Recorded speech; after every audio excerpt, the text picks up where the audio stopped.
Bonjour tout le monde. Alors, moi, c'est Stéphane Mongeau. Je vous présente Marcella Grimaud, qui est présidente, directrice générale, directrice de création, conceptrice, metteur en scène de Noisy Head Studio.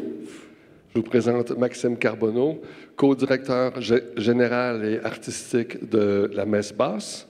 Et je vous présente Francis Corbeil, cofondateur et directeur général du studio La Fougue. Alors, aujourd'hui, on se voit parce qu'on va discuter, on va parler, on va avoir une conversation ensemble sur l'art vivant et la technologie.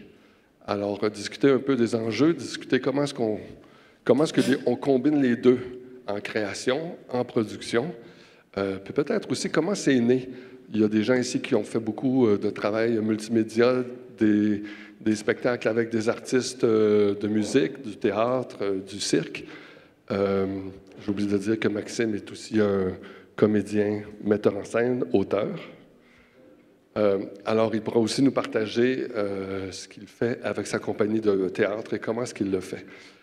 Moi, quand j'ai commencé dans le monde du spectacle, pour être honnête, en 88, la technologie, il n'y en avait pas beaucoup. Il y avait un fax. C'était ce qu'il y avait de plus technologique avec nous. Alors, je vais commencer à demander à Marcella juste qu'elle se présente dans ses propres mots, où elle en est, qu'est-ce qu'elle fait avec son studio, puis la même chose avec Francis et Maxime par après. Donc, bonjour, je m'appelle Marcella, formation de théâtre.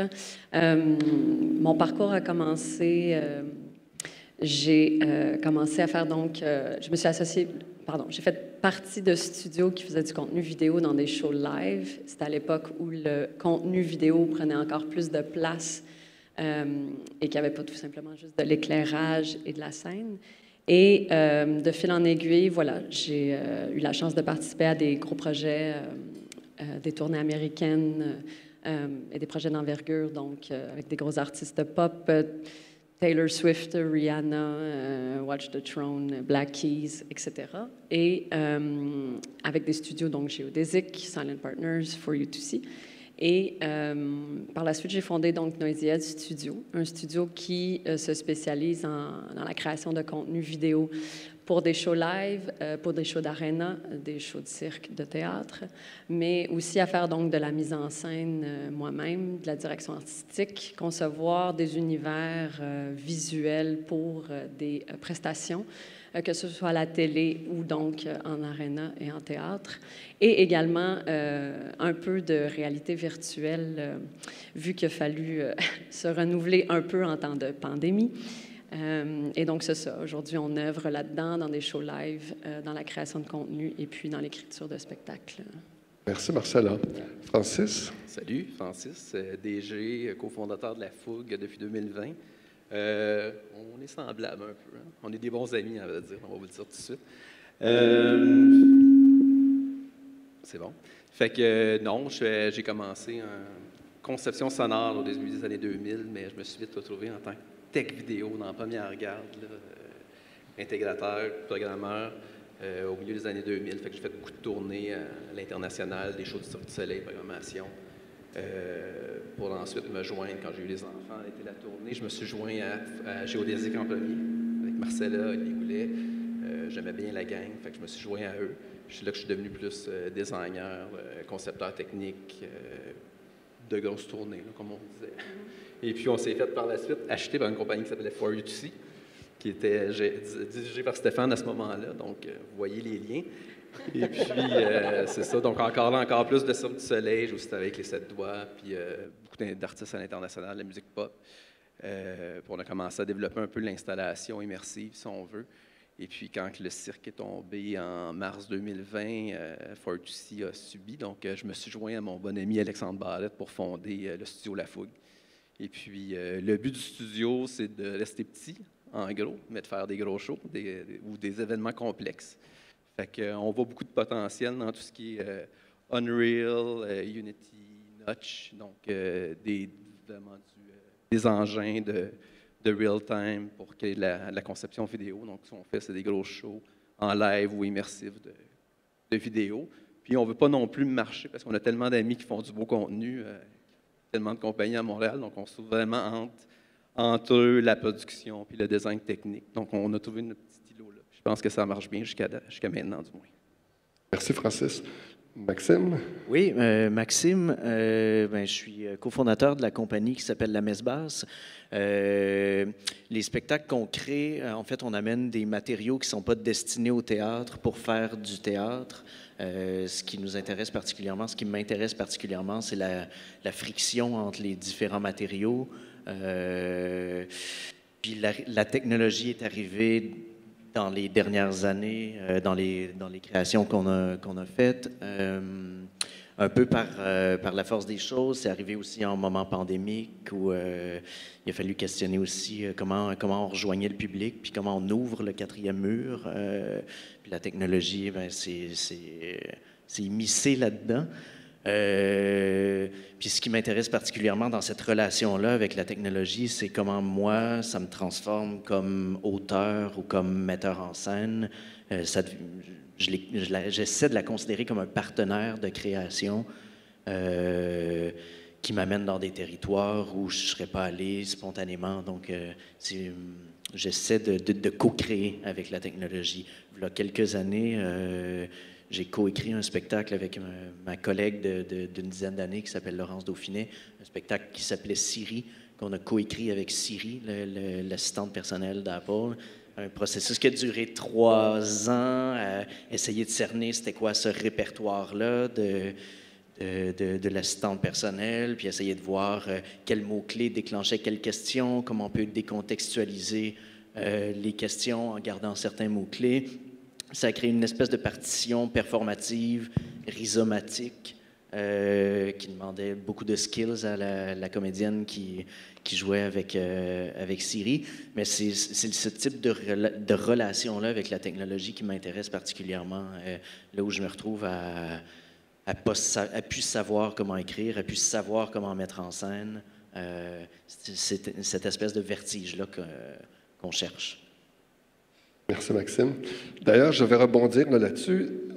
Parlons un peu des enjeux ou même du parcours lorsqu'on va travailler en théâtre avec de la nouvelle technologie, comme vous avez eu avec Siri, comme on le fait sur d'autres spectacles aussi. Mais comme le théâtre est un art qui existe depuis des centaines et des centaines, sinon des milliers d'années, qui souvent a pris une lampiote, un feu pour pouvoir performer, mais aujourd'hui, avec la technologie, on s'en va ailleurs. Alors, est-ce que ça crée des enjeux entre le côté vivant qu'on connaît avec les acteurs, comment l'écriture dramatique s'écrit aussi, comment ça se répète? Bien, c'est sûr que c'est particulièrement déstabilisant pour les structures en place, pour les interprètes aussi quand ils doivent réapprendre à jouer ou que les auteurs doivent réapprendre à écrire, mais le théâtre a toujours été cette espèce de médium bâtard-là qui a absorbé toutes les technologies et toutes les formes de parole depuis des millénaires. Par exemple, Shakespeare, quand il a écrit La Tempête, c'est parce qu'il a entendu dire que sur le continent, le théâtre se faisait dans des salles fermées, dans le noir. Il a fait « Oh mon Dieu, on peut faire ça dans le noir. Donc, je pourrais jouer avec la lumière, cacher des lanternes près des acteurs. Puis quand ils éloignent la lanterne d'eux-mêmes, bien, ça les fait apparaître. Puis là, ça lui a donné l'idée de faire des jeux d'apparition et de disparition. Puis ça l'a lui-même influencé en écrivant son texte. Puis j'ai l'impression que le théâtre a toujours été ça. Il y a cette espèce de médium au carrefour de tout, qui peut tout être. On peut faire du théâtre à partir de tout. C'est comme un médium sans être un médium. Ce qui fait que c'est du théâtre, c'est simplement la rencontre avec le public, puis parce qu'on décide de l'appeler comme ça. Tout à fait. Puis toi, Marcella, peut-être avec... Non, mais j'allais justement dire, ouais. Je pense que c'est un très bel exemple de la technologie au service de l'artistique ou d'une idée. Et puis, voilà, on le voit dans des spectacles, tu sais, des gigantesques rigs, des choses archi complexes techniquement, mais qui sont livrées d'une manière qu'on n'en voit même pas, en fait, cet aspect-là compliqué. Et puis que c'est vraiment, donc, que ce soit un artiste pop qui chante, ou bref, qu'on est dans son spectacle à lui, que ce soit du théâtre, que ce soit du cirque, que la technologie, qu'on trouve une manière de l'embrasser puis de l'amener à servir, en fait, une idée artistique, tu sais, est vraiment l'enjeu primaire, je pense, tu sais. En création de contenu vidéo, on dit souvent, tu as beau avoir le plus beau contenu vidéo du monde, tu sais, si la technique en arrière, que ce soit le choix de la projection, des écrans LED, etc., est mal fait, mal conçu, bien, c'est sûr que c'est une très belle idée, c'est un beau contenu, mais on discerne mal. Même chose à l'inverse. Si la technique prend complètement le dessus, c'est un monstre, c'est gigantesque, c'est difficile à manœuvrer, puis qu'on la voit opérer, ben, tu sais, puis que le contenu, lui, en soi, ben, il n'arrive pas, donc, à prendre le dessus ou qu'on n'arrive pas à véhiculer l'idée, ben, ça reste une belle machine, mais au final, on ressent absolument rien. Oui, puis dans le processus de création, trouvez-vous qu'il est bien adapté pour inclure de la technologie? Je ne sais pas, Francis, toi qui es intégrateur, qui es designer technique, trouves-tu que lorsque tu es appelé, les gens comprennent bien ce que tu as à faire comme boulot? Parce qu'aujourd'hui, c'est le fun, toute cette technologie, tout l'accès à cette technologie. Souvent, on pense que sur un clic, on peut tout faire, mais il y a tout le travail derrière qui est fait. Qui est tout en amont, il y a les serveurs derrière, il y a tout ce qu'on... Hein, si on n'est pas des spécialistes... Les shows du cirque que j'ai programmé en 2007, je pense, 2006, je me suis fait demander pourquoi on n'a pas juste des DVD puis qu'on pèse pas play. On avait 18 projecteurs, genre, et puis tout en synchro. Puis là, c'était le début du média serveur, puis là, des fois, c'était moyen stable. Puis, mais pourquoi tu n'as pas juste des DVD puis tu peux juste peser play toute la gang en même temps? J'ai fait, ouais. Puis, qu'est-ce que tu as répondu? Mon Dieu, c'était un producteur. Mais je suis parti à rire, en fait. Mais tout ça pour dire que moi, je crois fortement, puis il faut garder la technique d'une certaine façon simple, ou cacher la complexité, il ne faut pas l'avoir. Bien, parce que le chant des sirènes de la technologie est fort. C'est facile d'être aspiré par les possibles. Puis il faut toujours se rappeler que c'est au service de ce qu'on veut raconter ou de ce qu'on veut faire vivre au public, parce que c'est tellement facile de se perdre parce qu'on peut tout faire. Il n'y a rien que j'aime moins qu'un écran de LED trop large. C'est souvent, des shows que j'ai conceptualisés, souvent j'avais comme un méga backwall derrière la scène, mais il n'y a rien que j'aille plus qu'un écran qui est trop fort, qui va venir complètement manger toutes les beams de lumière en avant, tous les faisceaux, ou qui vient tout simplement, c'est pas normal que ton audience regarde trop en arrière. Fait il y a un blending là à aller chercher. Mais il y a aussi côté, tu sais, maintenant on parle beaucoup de tracking, de mocap, je pense que vous avez vu des super bons exemples. Mais tu sais, j'ai souvent travaillé avec, je travaille quelques fois en fait, je dis souvent, mais avec un artiste qui s'appelle Dandy Punk, qui vient de Vegas, qui a beaucoup travaillé avec le cirque. Mais les fois que j'ai travaillé avec, c'est tout du passif, tu sais. Lui, il a les mains dans sa conception, on suit, puis on ne sait pas que c'est pas du tracking, mais la relation théâtrale entre l'animation, en gros, c'est de l'animation, il travaille avec des animations, puis de la performance humaine en avant. Puis la façon, c'est tellement bien fait qu'au final, c'est du time code, puis ça roule, puis ça marche, mais personne ne le sait. Mais vraiment, là, tu as une bonne relation parce que c'est pensé, et non pas qu'on essaye juste de faire quelque chose qui est technologiquement poussé, mais qu'on perd la connexion entre l'artiste puis le... Puis, est-ce que vous butez encore avec des producteurs, des fois, qui pourraient dire que la technologie est trop froide, que c'est juste un trip de tech? Puis comment vous contournez ça lorsque vous butez à des artistes? Ça peut être des artistes, Marcella, avec lesquels tu travailles, ça peut être des producteurs qui représentent ces artistes-là. Ils ne sont pas tous issus de la génération d'aujourd'hui, ils sont issus souvent de ma génération et même plus vieux. Mon Dieu, c'est une bonne question. J'ai envie de dire, c'est sûr que tout producteur a envie que son show ait l'air le plus big possible, ou qui est souvent... c'est quoi le clin d'œil, en fait? C'est quoi l'idée magique? C'est quoi la chose qui fait que ce show-là, ce produit-là, se démarque, en fait, des autres? Je pense que dans ces genres de moments-là, en fait, je trouve que c'est le fun. En fait, je trouve que c'est primordial d'embrasser, comme je disais, donc la technologie, de la mettre au service de l'artistique. Je trouve aussi que c'est super important de pousser technologie plus loin, de toujours se dire comment est-ce qu'on pourrait l'utiliser différemment ou du moins explorer des paramètres, des avenues qu'on n'a pas encore vues. C'est sûr qu'après ça, je dirais que ça dépend toujours de l'équipe que tu as. Et puis, jusqu'où un projet, un artiste, un producteur, la mise en scène est prêt aussi à se pousser. Et puis, je pense qu'il y a plein de moyens. Je n'ai pas d'exemple concret, mais en fait, on a fait un projet de réalité virtuelle, d'ailleurs, je pourrais en parler. Et puis, pendant la pandémie, et un des objectifs de ce projet-là, c'était d'apprivoiser Unreal, qui est donc un engin de jeu vidéo, de l'apprendre, de l'apprivoiser pour plus tard, mais aussi d'intégrer la musique à une expérience 360 de VR dans un moment où est-ce qu'on était censé consommer et puis avoir des expériences plutôt loin les uns des autres. Et ce que ça a fait, c'est que ça nous a poussé à... on s'est dit, fine, la réalité virtuelle, ça s'exprime comment?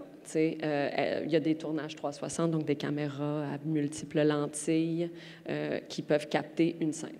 Il y a un tournage à 2 caméras, ce qu'on appelle le stéréo, qui imite l'œil gauche, l'œil droit, qu'après, en camping, on est capable de reproduire une scène. Et puis, donc, il y a des environnements complètement conçus en 3D pour plonger un spectateur, si on veut, dans un environnement X. Et on s'est lancé là-dedans, puis on s'est donné comme défi, donc, d'explorer tous ces paramètres-là, que ce soit Alexandra Strisky être dans le piano conçu en 3D, que ce soit Daniel Bélanger, on a conçu une boîte, en fait, avec des marionnettistes, bref, une histoire, mais donc qui a été shootée en stéréo. Et puis, 360, Vincent Vallière, je me souviens plus, mais bref, un autre artiste avec qui on avait conçu en 360. Fait que, tu sais, je pense pousser plus loin. Puis, c'est un projet qu'on a fait ensemble. Exact. Je regarde Francis. Et puis, mais je pense que le sujet qu'on avait, ce qu'on voulait s'éloigner dès le départ, puis quand la pandémie est arrivée, on avait des artistes pour lesquels, soit Marcella était supposée réaliser des vidéoclips, ou des artistes qu'on était supposé de faire au Centre Bell. C'est de là qu'on a eu l'idée, qu'il y avait un gros show qui s'en venait, puis que tout a été annulé. Mais le but, c'était de... Tu sais, la demande de l'artiste au départ, c'était « Ah, on peut tout ça faire mon show, mais en VR, dans le Centre Bell, on va dire. » Puis j'ai commencé à consommer. On a commencé... Là, je n'ai pas commencé à consommer. J'ai commencé à consommer du VR. Ça, c'était déjà fait. Et puis... On t'a bien compris. La première chose que j'ai faite, c'est de télécharger des shows. Il y avait comme des shows qui ont été tournés avec une caméra 360, comme 3-4 points de vue. C'est tellement plate. C'est tellement plate. Écoute une captation d'une caméra qui est sur le coin d'un stage. D'un en VR, tu es super loin, super rapidement. Fait que même si tu es vraiment au bar, downstage, à la limite de la scène, tu sens le chanteur qui est en réalité à 3 mètres de toi, tu le sens loin. Ça va très vite en VR. Passer 4 mètres, la personne est loin. Donc, c'est de là qu'on est venu. On va faire plus des voyages, plus des expériences. Puis, c'était là avec Vincent, mettons avec Vincent Vallière, assis au Théâtre Tout-le-Monde. Bien, Vincent, il est assis là à côté de toi. T'sais. Ça, c'est quelque chose que tu ne vis pas quand tu vas le voir live, on va dire. Après ça, des voyages, ouais, le monde 2.5D, on a un vidéoclip, ben, tu te promènes. C'est d'autres choses. C'est une autre expérience qu'on ne fait pas nécessairement en live. Puis ça, je pense que c'est important. Puis au moins, ça a brisé la barrière. Parce que le VR, c'est vite loin, puis c'est vite que ça n'a plus d'effet, puis tu perds toute émotion.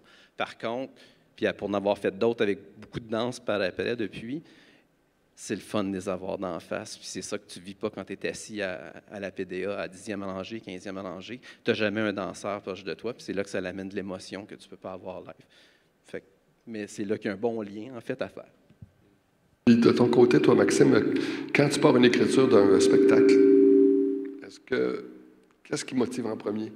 Est-ce que ça va être l'écriture dramatique? Est-ce que ça va être la technologie? Qu'est-ce qui vient en premier? Ou c'est les deux ou c'est cet amalgame-là?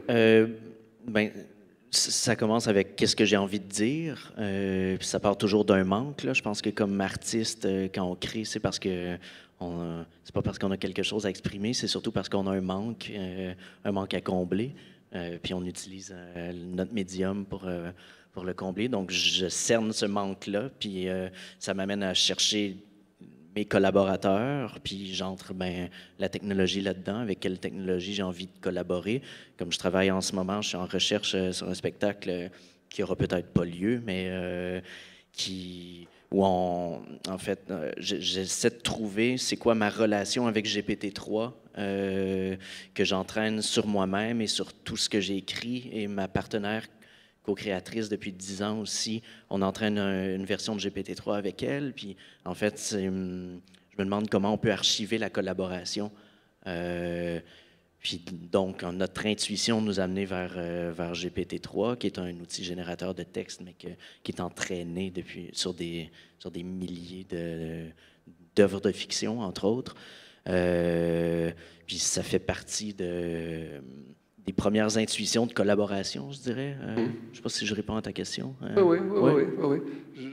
Mais je ne connaissais pas le GPT-3. En fait, c'est une intelligence artificielle qui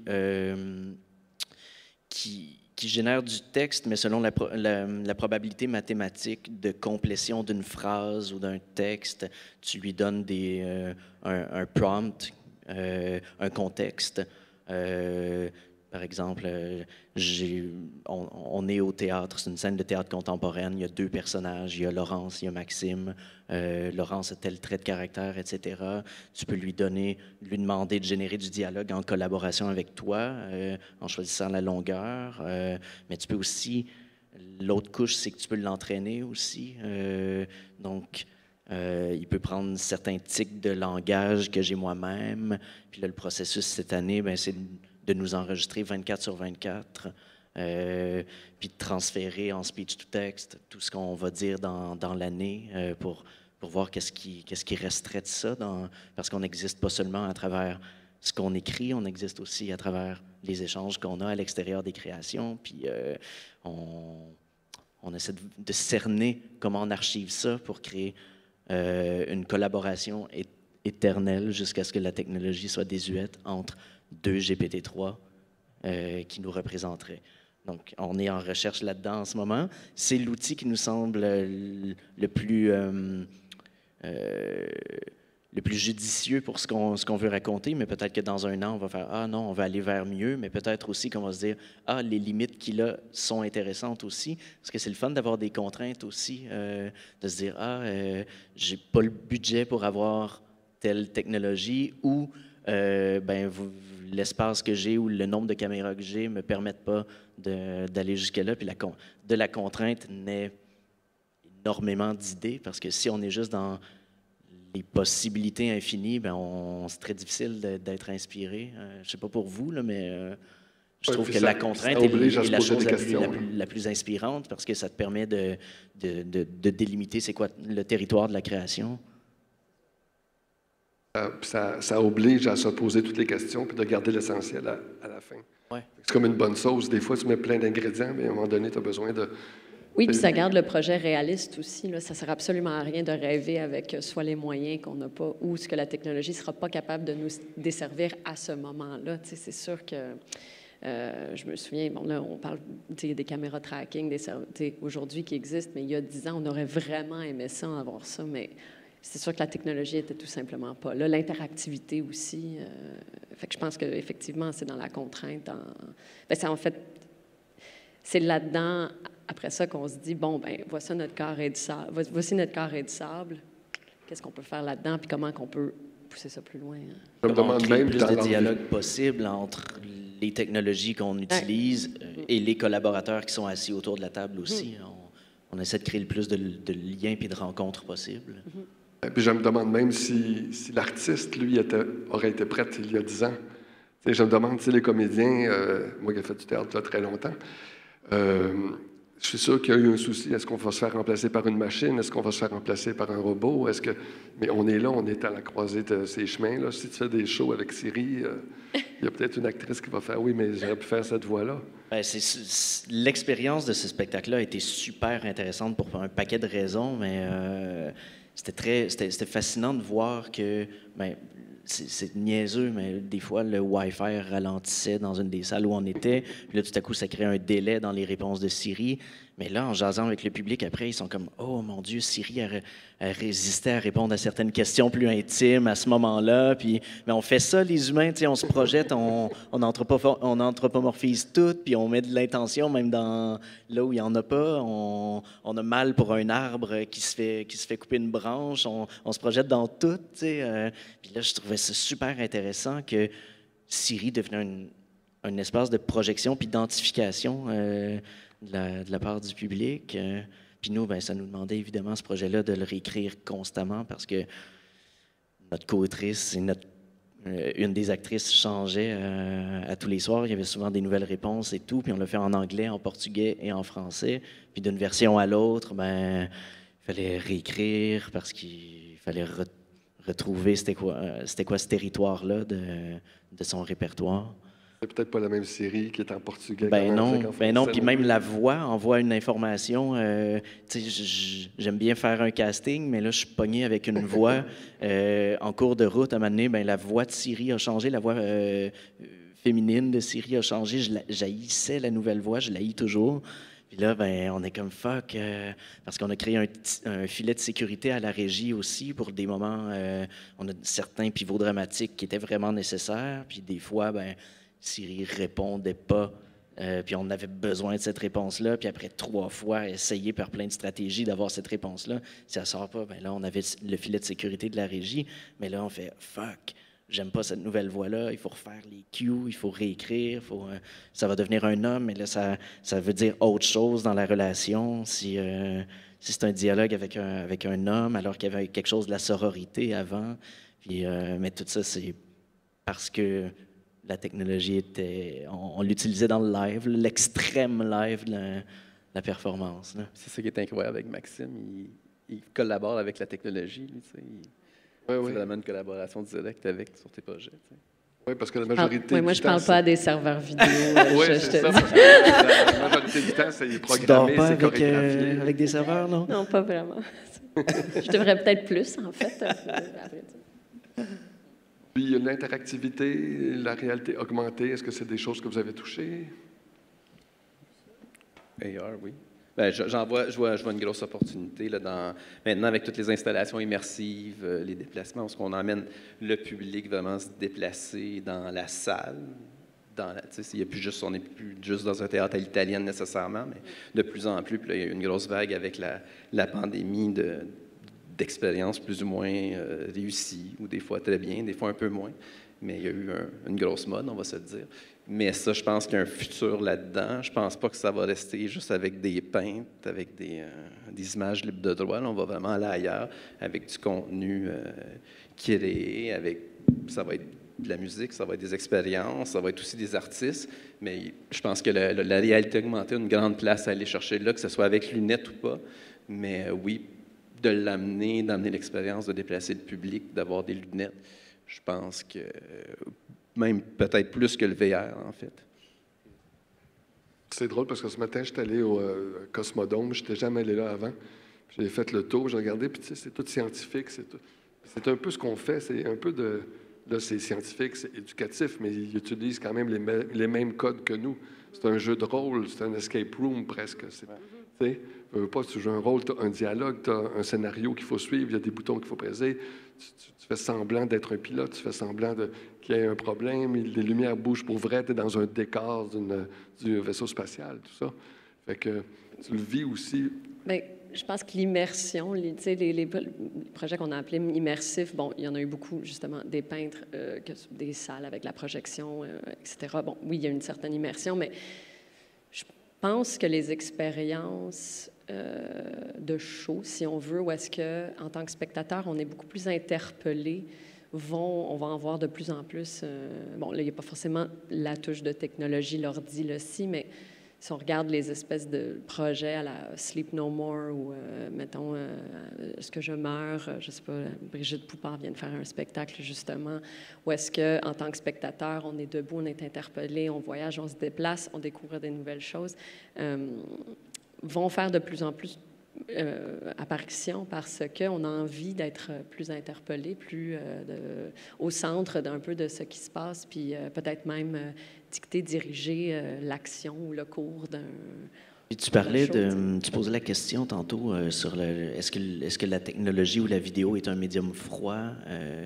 Je pense que la bonne question à se poser, c'est quand on parle d'immersion, je pense que la vraie immersion est émotive. C'est une connexion avec ce qui est devant toi, avec les interprètes ou avec la vidéo qui est devant toi. C'est là où tu as le sentiment d'immersion. Sinon, tu es dans une démonstration technologique, puis là, ça nous apparaît froid. Non, puis il y a même des projets, genre Daily tous les jours est une boîte d'ici, en fait, menée par deux femmes, Mélissa Mongia et l'autre nom dont est-ce que tu te souviens-tu? Non, OK. Et puis, mais qui font des projets, des installations, voilà, un peu partout dans le monde, dont un en Arizona, justement, que je trouve absolument super, où est-ce que Arizona étant la ville la plus lumineuse, ça a l'air donc des États-Unis, parce que le soleil, voilà, y est tout le temps, si on veut. Hein. Et c'est un jeu avec de l'ombrage, en fait, et puis c'était dans un square et avec des POC, donc intégrés dans une installation. Puis au fur et à mesure que les gens se promenaient, et puis que donc leur ombre portée traversait ces POC-là, bref, qui généraient donc un son et de la musique. Et donc, plus il y avait de monde, plus il y avait de la musique, plus il y avait du son qui se créait. Et voilà, là, on ne parle pas forcément donc de vidéo, mais il y a cette technologie-là qui fait aussi qu'il y a un certain lyrisme. Puis là, tu as l'impression que c'est plus low-tech. C'est très low-tech. Mais qu'est-ce qui est low-tech, qu'est-ce qui est high-tech? C'est dans l'œil oui, du je suis sûre que spectateur. c'est assez high-tech, mais que ça paraît bien. C'est elle qui avait fait les balançoires musicales à la Place des Arts. C'était très réussi.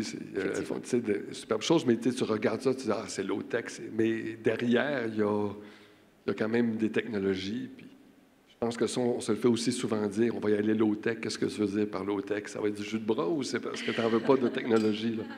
C'est quoi exactement? Qu'est-ce qui est le low-tech? Je pense que c'est des questions qu'on doit se poser. Donc, dans les processus de création, de production, sentez-vous que c'est bien intégré maintenant? Parce que la technologie, c'est pas comme l'être humain nécessairement. Quand on travaille avec un acteur, avec un danseur, peut-être moins avec un danseur, mais avec un musicien, tout ça, tu peux partir, tu dis, bon, ben, il faut accélérer le temps, on a besoin d'aller plus rapidement, on va escamoter certaines étapes. On n'a pas le choix avec la technologie, souvent. On est pris dans un processus, on est dans un timeline, il y a des trucs qu'il faut faire par étapes si on ne veut pas que tout s'écroule. Est-ce que vous sentez que nos processus sont... Bien, je pense, je vais faire de la promotion pour le Lab7, mais je pense que ce genre d'organisme-là, c'est là que c'est important que ça permet. Tu sais, Montréal, c'est un petit gros marché, en fait. On a tous les éléments pour faire les plus gros shows au monde ici, puis tout le monde se connaît. Mais d'avoir une plateforme où est-ce qu'on peut, puis ça peut être ici ou ça peut être tout en studio, mais d'être capable des fois d'aller développer, ça a une valeur folle, ça, une production par la paix, de pouvoir faire du R&D, de pouvoir faire un lab. C'est incroyable. Ensuite de ça, les coûts qui sont sauvés, puis c'est de la technologie que tu peux utiliser. Ça n'a pas besoin d'être nécessairement créé sur le... Il ne faut pas non plus se perdre dans l'artistique quand on en fait. C'est important d'essayer de développer quelque chose qui oui, on a besoin d'une ligne, mais ensuite de ça, de pouvoir le répéter. Puis ensuite, c'est certain qu'au final, dans la production, quand on l'amène après, c'est plus maîtrisé, les coûts sont sauvés. C'est quelque chose qui peut être développé par après. Donc, c'est important d'avoir un espace-temps et avoir un budget pour pouvoir déveloper ces technologies-là. Je pense que si on veut innover, il faut... Plus tard, ça va payer. Quand on va être sur le stage, ça va payer. Oui, il faut un temps aussi pour... on n'est pas tous des experts en tout. Puis il faut un temps pour apprendre les possibilités de la collaboration avec la technologie, apprendre ce que ça peut faire, puis aussi un temps pour discriminer aussi. Il faut... parfois, on a des intuitions de départ, puis il faut l'essayer pour savoir si c'était les bonnes ou non. Est-ce qu'on peut se tromper? Ben, j'espère qu'on peut se tromper, okay. Mais il faut de l'argent pour pouvoir se tromper. Du temps. C'est ça. Ça coûte de l'argent se tromper, mais c'est important de se tromper parce que c'est quand on se trompe qu'on apprend puis qu'on peut prendre des bonnes décisions. Sinon, on est juste dans un scénario décidé d'avance, puis on fonce, puis on fait « Ah, merde, ça a coûté cher, puis c'est pas bon. » Non, mais si on veut pour innover, c'est sûr qu'il faut investir autant du temps comme de l'argent. Du temps de recherche. Puis du temps de recherche. Puis on sait que lorsqu'on se lance dans la recherche, il y en a une partie, on va peut-être mettre de côté. Puis il y a une autre partie qu'on va revisiter peut-être dans 10 ans, parce que ça va devenir un système de tracking qu'on a innové il y a tant d'années, mais qu'on n'était pas tout à fait prêt encore avec cette technologie-là. Oui, parce qu'on est encore pogné dans ce prisme-là du résultat. Les arts vivants, il y a beaucoup de pression de la part des conseils des arts, puis du politique pour qu'on embrasse les nouvelles technologies, puis qu'on embrasse le VR, puis qu'on diffuse tout en ligne, puis qu'on fasse des apps iPhone, puis Android, puis mais on n'a pas de... Il y a très peu d'argent investi en formation, en recherche, les modes de production sont pas souples. Il y a beaucoup d'institutions qui ont des modes de production extrêmement figés. Fait que comment c'est possible d'accomplir tout ça avec les extrêmes contraintes qu'il y a actuellement? Ça demande beaucoup d'ingéniosité pour y parvenir. Oui, puis beaucoup d'éducation aussi. Il faut éduquer les gens, il faut prendre le temps, il faut leur expliquer étape par étape où on est rendu, ce qu'on fait. J'ai vu des choses, puis ça arrive ça dans des grandes institutions aussi, là, je ne blâme pas personne, mais on veut innover, on veut aller ailleurs. Et finalement, bien, les décideurs et les personnes qui sont là, ils ne comprennent pas ce médium-là, ils ne le saisissent pas, ils ne sont pas de... Souvent un dollar sign aussi, je veux dire. Oui, mais des fois, c'est juste que tu n'as pas cette habitude-là. Là, je vais parler, mettons, là, je suis plus vieux que vous autres, là, ça peut arriver. Là, je montre de ma génération, moi qui fais... je vois quelqu'un de 15-16 ans qui m'arrive avec quelque chose, ça se peut que je ne l'ai pas compris, mais si je ne prends pas le temps puis si on ne me l'explique pas... Aussi. Et si je dois décider dans l'inconnu, des fois, tu décides, tu vas vers des choses que tu connais ou tu vas prendre des décisions. Surtout, comme tu dis, c'est des investissements importants. Bien, il y a ce truc-là. Dans les conseils des arts, on a séparé le numérique des autres médiums. C'est devenu un médium, mais qui n'est pas défini. Personne ne sait trop qu'est-ce que c'est le numérique. Une metteuse en scène à Sherbrooke peut penser que c'est d'avoir un rétroprojecteur sur sa scène. Puis, non, mais qu'est-ce que c'est? Est-ce que c'est de l'intelligence artificielle? C'est quoi l'intelligence artificielle? Est-ce que c'est une espèce de grand fourre-tout dans lequel on a mis de l'argent, mais je vais parler du théâtre. Les montants accordés aux productions sont figés depuis des années. Fait qu'il faut dédoubler les demandes de financement, puis tout à coup, tu te retrouves à avoir plus d'argent pour faire ton application iPhone que pour faire l'ensemble du show. Ça crée des espèces de grosses distorsions. Puis ces expertises-là, si on a à travailler avec des collaborateurs qui sont programmeurs, par exemple, ben c'est une main-d'œuvre qui coûte plus cher de l'heure que des acteurs, malheureusement. Fait qu'on se retrouve en salle de répétition avec quelqu'un qui demande 100 pièces de l'heure et une actrice qui a 40 ans de métier qui est payée 18 pièces de l'heure. Ça crée des énormes distorsions. À la base, il y a des reconnaissances d'expertise qui n'ont jamais été faites envers les créateurs puis les acteurs en art vivant. Puis là, tout à coup, on a créé ces nouvelles catégories-là qui ne réparent pas les erreurs historiques, alors qu'on aurait dû laisser les catégories un peu plus... Bon. On aurait dû laisser les catégories de danse et de théâtre plus ouvertes, puis permettre à chaque compagnie ou à chaque créateur de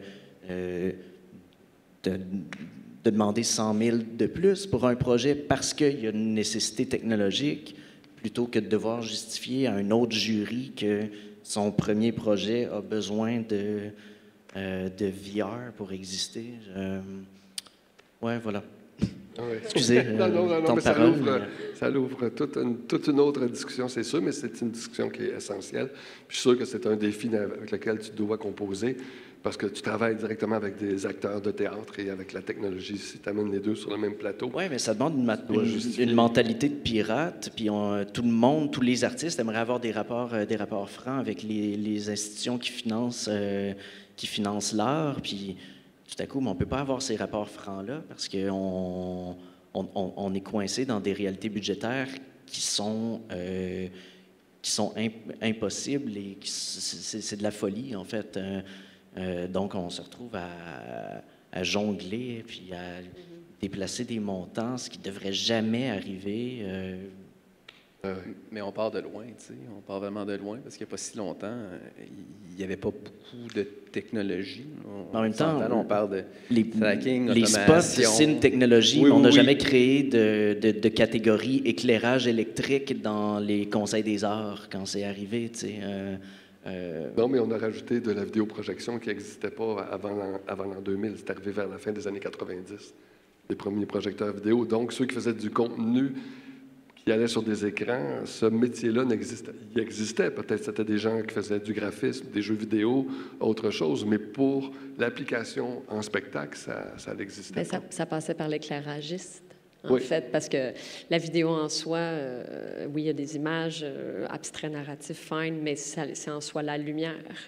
Donc, c'était souvent l'éclairagiste, en fait, qui, ou du moins pour des shows d'aréna ou autres, Ouais. qui engageait la compagnie de vidéo et donc le studio pour faire le contenu.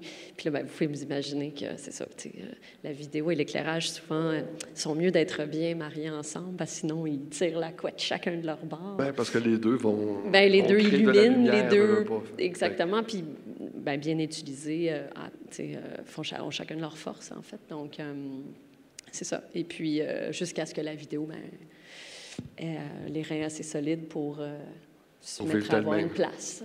Oui, oui, bien, comme je disais tout le temps, souvent, c'est jusqu'à temps qu'on crée le line items dans les budgets, là, qui n'existait pas, qui était dans l'éclairage, puis ça venait avec tout ça. Mais Au la journée début, qu'on ça décortique coûte bien cher. Ça. Vous coûtez bien cher, Ben vous oui, autres, ça la coûtait vidéo. Ouais. Mais tu sais, c'est encore... Il y a définitivement, je pense que la technologie est là beaucoup pour aider. Il y a une démocratisation. Ça finit par... Puis on a des moyens.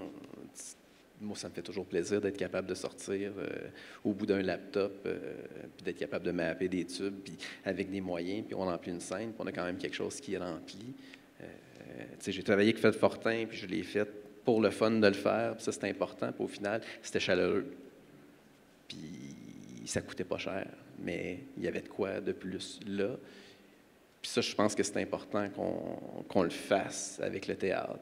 Puis je pense que ça demande une flexibilité. C'est de mon côté, quand je disais j'aime ça garder ça petit parce que ça nous offre une possibilité, une flexibilité de plus de travailler avec qui qu'on veut travailler. Oui, puis parfois, tu n'as pas besoin de la nouvelle affaire non plus. Tu n'as pas besoin de l'affaire qui coûte. Il y a moyen aussi de moyenner. Ça n'enlève pas tout ce que tu dis, par contre, tu l'as dit. Mais c'est un des enjeux ou c'est ça, des titillements, des choses qui sont intéressantes à la création, en fait. Comme on disait, des fois, ça ne prend pas nécessairement la Ferrari si on va juste au dépanneur du coin. Là. Exactement. Tu n'as peut-être pas besoin de cet engin-là pour te rendre jusqu'à là. Non, c'est ça. Là, on arrive, il nous reste 7 minutes 30 secondes qui défilent. Ça défile. Ça, c'est de la technologie. Là. On va aller à la période des questions. Je ne sais pas s'il y a des questions. Bonjour. Je voudrais savoir, est-ce que dans vos productions, vous pensez à des fois en rajouter ou en enlever des technologies de façon à faciliter la diffusion de vos œuvres?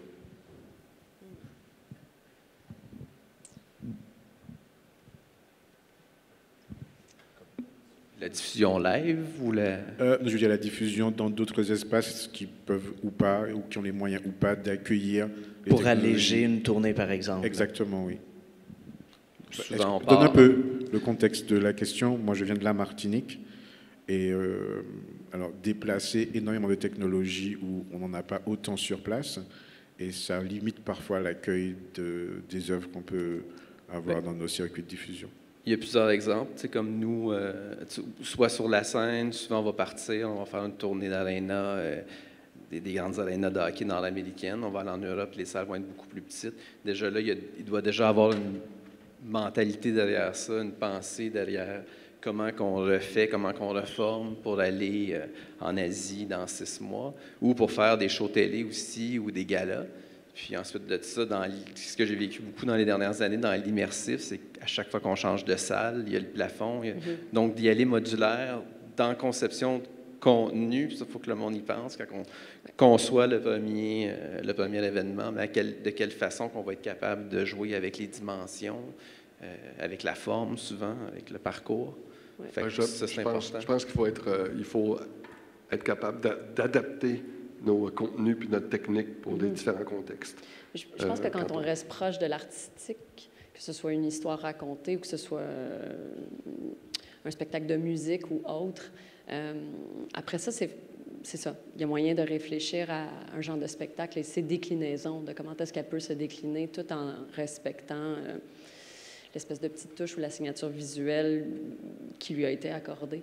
Puis c'est ça, je pense qu'en notant en haut de page, c'est ça, soit l'objectif artistique, l'intention artistique.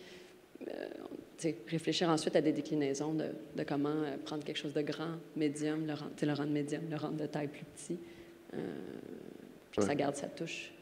Ouais. Est-ce qu'il y a une autre question?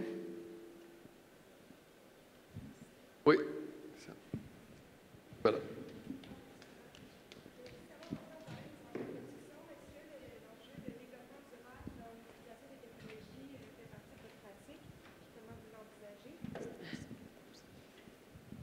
On parle de développement durable dans les technologies.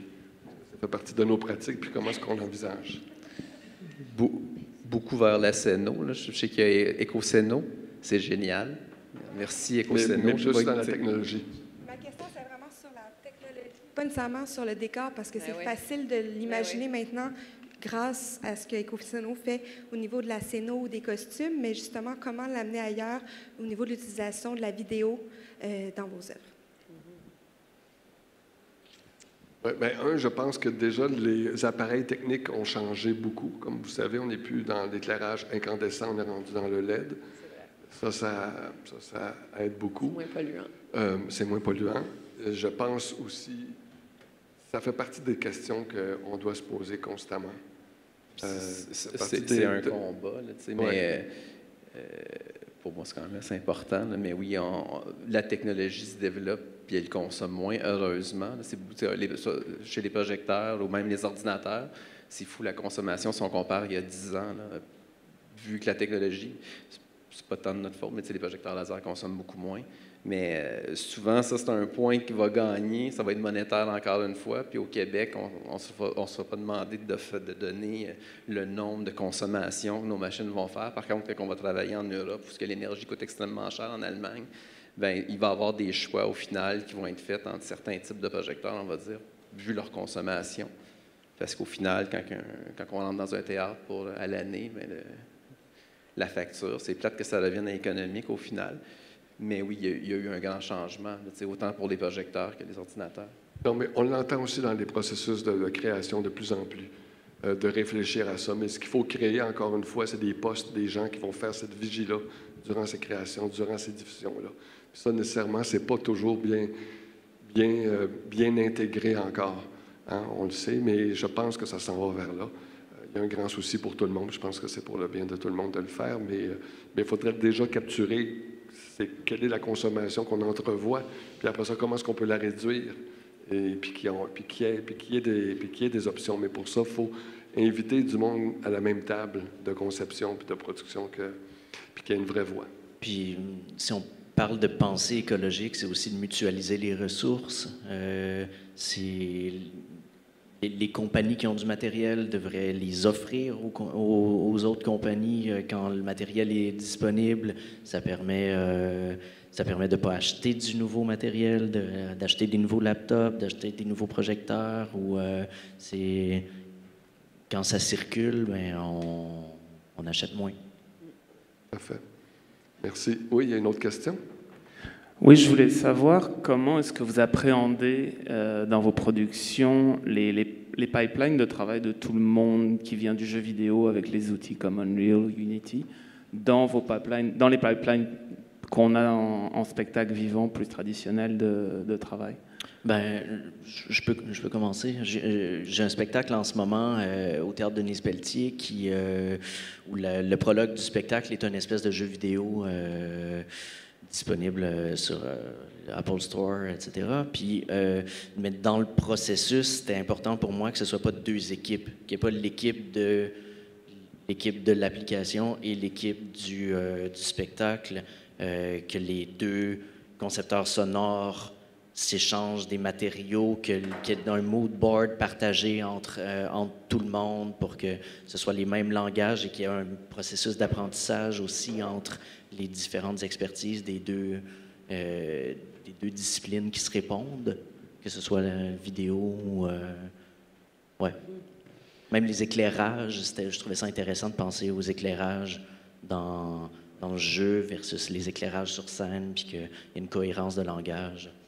Puis je pense que chez Fortuity, juste avant la pandémie, on avait peut-être le quart de l'équipe de contenu qui venait de différents studios aux alentours. Et puis, il y en a qui c'était naturel de venir pour faire du spectacle. Bon, tout le monde est vraiment occupé en ce moment. Les jeux vidéo dans le tapis, on n'a pas de... Ben, quand ça va descendre, on va les reprendre, c'est certain. Mais le pipeline, au final, est quand même très semblable. On a appris beaucoup de eux, puis encore plus, comme je disais, moi, je vois un bon futur dans tout ce qui est Unreal, dans tout ce qui est engin de jeu, pour amener ça vers le live, puis il va y avoir une cohabitation là. Encore là, on est chanceux à Montréal parce qu'on a beaucoup de studios vidéo. Malheureusement, les gens ne sont pas nécessairement disponibles. Fait qu'on a fait du VR, on cherchait encore... On cherche, c'est certain qu'on prend n'importe qui vient de jeux vidéo, qui est ouvert puis qui veut faire du spectacle. Mais, non, c'est sûr que les avantages d'Unreal sont indéniables. Je veux dire, nous, avant de faire du Unreal, on était beaucoup plus on faisait du Octane rendering, donc, tu sais, avec des high samples, etc., pour faire de la belle 3D, encore une fois, pour faire du contenu live qui joue donc dans les écrans derrière un artiste X ou Y. Et puis, on s'est rendu compte, c'est vraiment CPU intensive, donc l'achat de cartes graphiques, des render farms, et puis des longs temps de rendu. Et on s'est rendu compte, c'est-à-dire en découvrant Unreal, tous les bienfaits, en fait, du gaming engine et tout le temps réel, si on veut, ont vraiment changé quand même à la fois le temps de design, le temps qu'on allouait, veut pas, pour créer une scène ou sculpter quelque chose ou animer une caméra pour en faire une scène, mais aussi le render time qui a un grand impact sur les productions. À l'époque avec Octane, donc du CPU rendering, on avait des ordinateurs qui, des designers qui travaillaient sur ces ordis-là, mais une fois que ça renderait, ces designers-là, ils se demandaient un petit peu quoi faire. On a fait un show en Italie il y a 2 ans, et puis, bref, c'était le purgatoire de Dante, et puis c'était un plan séquence qui durait 11 minutes. C'était génial, c'était tout généré en 3D, et tout renderait avec Octane. Ça a pris 13 jours à rendre, mais puis on se croisait les doigts que tout allait bien, puis en séquence d'images pour pouvoir corriger plus tard s'il y avait des petits problèmes. Mais tout ça pour dire qu'avec Unreal, il n'y a plus cet enjeu-là. On parle de quelques heures, peut-être voire une journée et demie, mais c'est incroyable, en production, parce qu'on peut pratiquement travailler, avoir l'artiste là, sans faire un 100% grandeur. Demi-résolution, on va dire, mais on peut avoir des ajustements pour la mise en scène. Ça devient un outil incroyable. C'est ça, ça vient chercher d'autres spécialités. Après ça, des jeux de texture, le sculpting de la 3D en tant que tel, tout ça, c'est quand même des spécialités. Il y a des designers puis du monde spécialisé là-dedans pour faire ça. Puis Unreal enlève pas ça, thank God, parce que si tout était généré par Unreal puis qu'on pouvait, mais c'est sûr que ça a un grand impact. Puis je pense que ça va continuer à changer. Tout ce qui est temps réel, Notch, mais un autre logiciel qui du rendering plutôt en temps réel qui permet... Là, je pense qu'on pourrait continuer longtemps. Non, mais c'est correct. C'est très bien, mais notre temps est terminé. Merci beaucoup. Ça a été très agréable.